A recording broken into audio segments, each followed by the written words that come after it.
Welcome back to Watching Breakfast Television. It is 6:22. Adrian Lee joins me now from Maclean's magazine. Thank you so much for coming in so early. Yeah, it's okay. Thanks for having me. It has been a really interesting year when it came to news stories, both internationally and right here at home. And the next issue, or the issue that's out right now with Maclean's magazine, the top newsmakers of the year.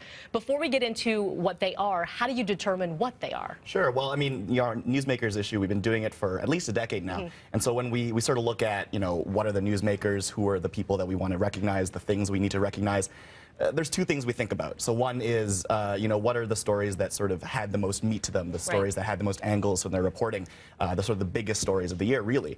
And the other thing is, what are the stories that, when we reported them, affected national policy, pushed the agenda forward, sort of changed the way that we saw ourselves as Canadians or as global citizens as a whole. So those are the two things we sort of looked at when we were putting together the issue. Okay, so let's begin with where?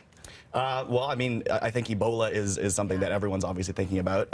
This is not necessarily something that, Canadians think of as a homegrown issue. We've not had any documented cases so far, and we've been lucky in that way. But this has been a Canadian issue in a couple ways. One is just the fact that, there's a vaccine that's going on, the experimental vaccine, that it's still stuck in some political drama. From Canada. That's right. Yeah. And the other one is just the fact that, it's a huge humanity-based issue. 19,000 documented cases, more than 19,000 documented cases have been happening in the three most seriously affected countries, Liberia, Sierra Leone, and Guinea. And 40% of those cases have ended in death. This is an issue that's a human issue more than just a Canadian issue, and so obviously this is one of those. And it's not one where we're going to see an end anytime soon. Yeah, right? it seems unlikely. I think obviously there have been countries that have successfully quarantined it, but we're still seeing more and more of this epidemic. Absolutely. One of the biggest stories that we've seen, of course, has been the case of Jian Ghomeshi, but more so the way Maclean's has taken the approach is about the accusers. Sure, and obviously one of the biggest stories of the year, certainly for Canada, has been that Jian Ghomeshi scandal. And unfortunately, I don't think the story necessarily would have unfolded the way it has if it weren't for two women who put their name forward and put their names behind the story and said, this is what happened to me. That's Riva Seth and Lucy de Coutere.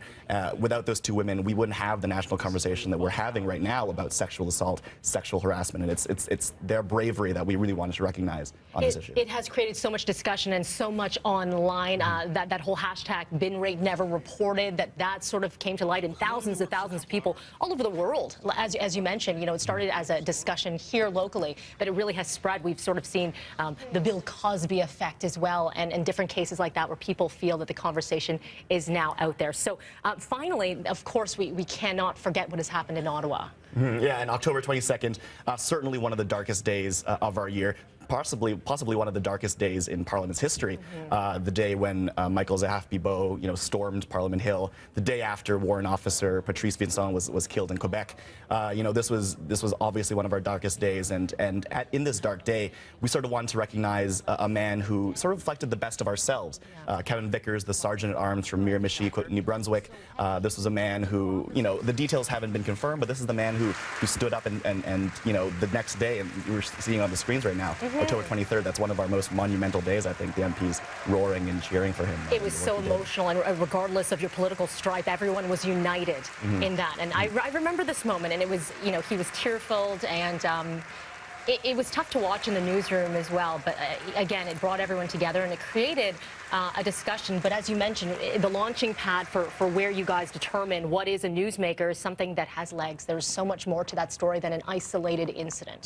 Yeah, and we did some really long-form, multimedia-based material, sort of looking into Corporal Nathan Cirillo, the life that he led, the life that was tragically cut short, the work that was done behind the hill, the security guards that were honored. It wasn't just Kevin Vickers, obviously. It was Samir's son, who was the man injured in the attack as well.